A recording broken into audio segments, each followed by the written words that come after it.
Chin kuki amadi pangal ko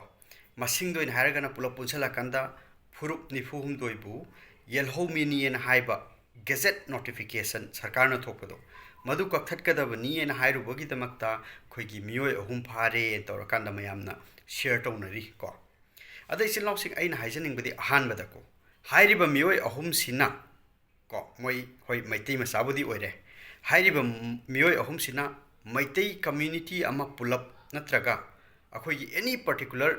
community ama pulap represent tobadi nati moi ahum na haire haira kanda wasi hekta loigadabadi nati ko hoi mi khara na punsalaga semba group amadi oirani adoi taraga su aina haijaning badi comment section sidaida ko heta hairi basumba mi ahum sina hai khraga wasi loiradabagi type ta Meitei singsi taptana hullaga community doin hullaga ngangba adai Meitei masa singi site gi so amuka pangan do iro natraga atopa do iro pulap heta community on pusanaraga haiba sigi potse aina si matang sida isin lausing da haijaning badi madugi damakta thijin humjin nabagi damakta sarkar leiri adaki administration leiri madugi khoigi machinery loina leiri ni state ama leiri ni nako karambana karambada changadage karambana karambana oina identify tawnabagi damakta lairik lasu hairaba mising mayam ama khallaga madugi department da thabak tawraga loina adum leiram doini adui mathakta miyamna mihut oina khalla kanda leiba ko adugumba representative mayam amasu leidoini ko moi mayam dugi mathone ba sumba sidi ada kanaguma mi kharana punsalla kanda khoigi organization ama seme group ama seme haira kanda madudagi adu tawgadabni ada tawgadabni en haira kan heta yadau nati hai potse khangi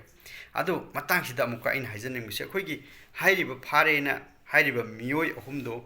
akhoi su yam ka hena yam thina ahan oina su ui ko aduna yamna akhoi athiba wahai wata da su haiba su aigi nature na te ko to seng hai taragadi nungsi chana leimina ba haibagi wakhalon da dum leibanina ado ahan su phana oire ado akhoi prithvi da akhoi ni hingise matam khara khatang neba prithvi masa pumba se manipur matek adagi tampaki matek tu nataba prithvi masa pumba sen hairiba miyoi ahum sigi maming doina noi ahum khatangine pansan biba taraga sune nongmadi akhoi si mapugi manakta handau leirabani haibsi kauroi ado handauba numit se masi su pangkui kuira roidoini sahi nifu hele nifu manga yaure yankhai hele ko adu bi mi se khoi miyoi ba magi life expectancy miyoi ba amana hingi ba sahi masing ko si kayang average ta lesi 80 orambe 70 orambe madugi hisab to to matamda akhoi se kayam kuini hingi ge duino pulap yelhoumee ni haigera hairoira loina tokthokra kanda adugi angle dai somtang yengmina se haibadi miyoi bagi oiba wakhallondo aduda hoji pharene yelhoumee noi gi aningba noi ahungi aningba pam badugi matung inna lawthokra se ba hairi bai pangal masa pangal loiro dei ama mo oiro loi lawthokra se lawthokre haira kanda kadai da makka madui makha ta basina kari no batau doise mi singse amta leibe yaroi haidoira hairi ba jaga sida muslim taba area mayam su leiri leibe yaroi haigadoira kadai da mung chat kadoino natra hairiba miyoi ahum natraga group sigi mi khara moi khara khatang na lehaudoira kamai tawdoino haibadi isam samna practical aspect ta yenguba matamda ko potsi akhoi oibe yaroidaba tawba yaroidaba pot oidoini natra haibadi aigumba mi ama mu haira seba khoi mi khara punjala group ama heta maming am thola seme haira seba ado ngahak leitana kukka sum hairaga leire haira kanda madu heta kukka leire group ama heta sema haira kanda madu wadu ena chatna ba yaradro sarkar na natraga ngasai leiriba machinery do na karina kano tobano achumbano karina ya afabano karmana fattabano karino haibado thido khoto ga loine tawrga la ibung ngaktani natrane ada ain haibadi sidaida amuka so haige haukiba sahi ani khara helak pasida khoi manipur da leiriba isin law mayam si loina waraga leibase ai isamang na mayam ma thengnare ko manipur mapan da leiba matam sida manipur manung da suni wari si ko furup khuding makimini tampak khatang nati adi chingi khatang nati loi wamini ko ada manipur mapan da ka lakpa anaba layeng bagi lakpa khotpa adugumbadi aina masing thiba ngamdana thengna ngasi maktu so lei hayeng su chalai amu yengu doini ko loina community loin sui ko ado moi sinane hanki khot ki base kyam wana halle haibase aigi mamangi video sing da so hai ki yawbane changaga dum yengbiyo aigi video yengi hai tar dine mathang matam leiba kanda changaga aigi youtube ta mathang yengbiyo kari no kamai tawno tap adum loina chapchana khangani kyam wana ka halli khangbra Meitei masani adagi kanoni tribal machani loi makni haise loi sui ko haidi lambi sida lan tawri ni khotni hai makhasi da chatpadi yadramni na thawoina makhasi da chachakhi gadabdo sel tumsu am leijadabdo ambulance da makhada chakradi sel kharana yagadabdo lupa lakh tranga delhi dagi imphal bho paina bagi damakta lupa lakh tranga lakh train thoi air ambulance da book tawraga thawoina paisa su leitabda mayu makai yolaga low in kholi yola kana admaina just travel tawnaba khatangi chatpa mi si masing phane ammeba ainu ai samak na khangbada mingonda taba khotpan to ai samak na direct khangbada si example ama khatang neba atop aspect mayam ama su leiri neba akhoi mayam se kyam wana no bale minari se akhoi awaba masel awaba machang to minari ba akhoi masel maraksida ngak leitana kukka to basi kyam nungai ge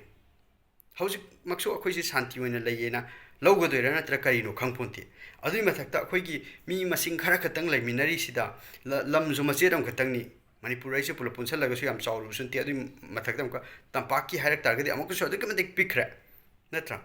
2000 square kilometer phobo phaba na teba tampaki area se Manipur da adu gi sida leiminari ba khare sidam ka kukka tawna targadi artha thoi ibra haibani ta in haibati adu gi mathakdam ka center dagi pikraba state sigi manung da thoi ba wathok thodok mayam se si problem se akhoi gi solve tawna ba permanent solution ama pubirak na ba yam kana interest lobirak pagi mong su uba su natti seng hairagadi madu lobir am taragadi karino han be hek problem thokpa horpa matam du da numit kharani mang da hafta amada ani da loisalam ba su yare poni sahi ani helaga lakhibudu si mayam se loini yengminare hair kan da sin lausing ai haisini hairiba mioi ahum sina natraga hairiba group sina Meitei loina represent tawba nati Meitei mayam gi representative su nati moi kharagi hoi moi da karigumba moi gi past natraga karigumba tangka kaya da muslim masa da oiro natra atei tei do nungai taba tasengna thengna khidana ka yamna kano torga haiba khotpa adu mai tawdara punchalaga semba khotpa adugi wakhalun do chummena khanba adu kharabu di dum oiramba su yai tobu mayam pumna makki representative oina nattabani na aina haijaning badi sin losing Meitei pulap toina pullaga saiba su saibi gano aduga madugi awai akhum tawna ra kandani community pulap punsan base pulap pullaga sidhana ba adagi mi gi sentiment community amadugi sentiment sokada ba haiba Meitei na pangam do haiba ro pangan Meitei da haiba ro amana amada haiba ro adugi potum de ai tawhaning di tasenga reality da amtung yemina se akhoi leiri se aina sai haija khibdo example pi khibdo akhoi se ai gi ming se da prithvi ma sapu ma se ai gi ming da loina ai khatang ni ming se pala se ba ai thantani asengba prithvi da leigada leifam thokpa leibagi hak leiriba right leiri se ai thantane haira se ba ai gi ni haira se prithvi ma sapu se adoi targa su ai gi limitation amadi lakani dina ai gi hanbai matam amdi lakani dina madu sahi kya leikhi doino kya hin khidoino se khangpo deba kanamtana ingoda hal adrasu phura da su kento masamatantana akhoi gi expiry date haiba madi lakadoine adugi potu kaudri haira kanda akhoi gi leiminari ngai matam khara sidadi ayaba mongda ko khoi amoro dharma adu adasidi am lapna thamdo khraga dharma kai sidi idi dharma leibadi am pami ta sengna hai targadi masa gi dharma to nadum phajana chatpiraga ne ko amaga di mating pangnarga humanitarian ground adugi potu da akhoi kitang broader oiba mongdi yenga kanda pulap laimina ba chapmina bu tu pamjei kainom ma hidi pangan masa ama kainom tawrme hadi pangan masa haibi mutta sitawrme mi du chingthoga ma punna warak wati mina ba pangbam thokpa dandi phangan mina ba adom do ye tawr kandani ammo oiro he pulap tin te dan ai pangan machani ai maktana mating pakhriba Meitei masa oiro tribal masa masing thiba ngama maroi ai heta thabak chalo hala aga nukti khodingi ai Meitei masa du mating pangame tribal adu mating pangame adu hairabadi nate dan masing thiba ngama maroi haijini matung da su taw khidoini tasengna ko ada Meitei masa mayam na su atop jati mayam su pangeni loina ne ba maina reality da lersi adu si sumaina lei haibasi khangna madu khangna kukka haidi mayam si wakai phakai gi type tawro ngang bagi pose masi to hanjaning dabuduni aina haijaning badi tasing hai ai samu miram da leira thabak tawbase Manipur macha lakpasing dadi thengna matam da moi so harau tawra heta chensale ayu baga as nang do adum sumaina uye Facebook ta su uye YouTube ta su follow tawya khoina du tawro ko yam nungsi as nang thengna nuai almaina dum tawe every time Manipur macha mo hek thengnaraba ado aina su angamba mateng aina tawba yaba jaga sing tawjei ko matung da su tawduini ado sigi miram doi la tawreise ai Manipur doi leiraga tawram taragadi Manipur macha ngakta tani tawram doi mateng do ko hojikti Manipuri lakpa khara nongmagi khaka thengnaru buduneba ado tasenari Manipur doi tawram gadi hena ai gi su nungai jagadabneba ko aini whatever ain toba ngamba jaga khuding makta manipur do ile toba tabu reality di karino hai kanda khoi manipur lai riba situation sina maram ora kanda taseng na har kanda thaba inkhang tawning basu phau deba adu mafam du da marmi thabak ti aina sincere oin tawjagani ai thaba hale adi amagi adi mayam sigina ko kano tawgadra khalla kanda yamna sincere oin aina haijarisi mating yam tawning ba aina haisini manipur masagi ni haitaragadi khoi gi hek any community oisano ado aingonda hena kano tawning ba ma phaujabadu adu phaudi phawai tawbu manipur do leira kanda thaba inkhang ka tawraga tawba haibududi yam ka hena comfortable oiba yamna hena khudong chaba adugumba kano dudi oiroidra khal leiriba situation singida tasengna haijabani ko adu hairagasu somda lakpa matamda antra any jaga da iga thengnaru oiro any kano oiro adu di adum angamba su tawjari matung ru tawjagani sumaina pulap laiminasi haibaduni sinlausing ato jati mayamna loina mating sa angam loi tawnari adugi sumain laiminari sidaida adai akhoi se loina awaba masang akta suni tasengna haitaragasi rain lairi sidaida kukka tawraga adum migi sentiment sokna gada wa adumai tawra ama so tawra hainabase si tawbiganu thank you everyone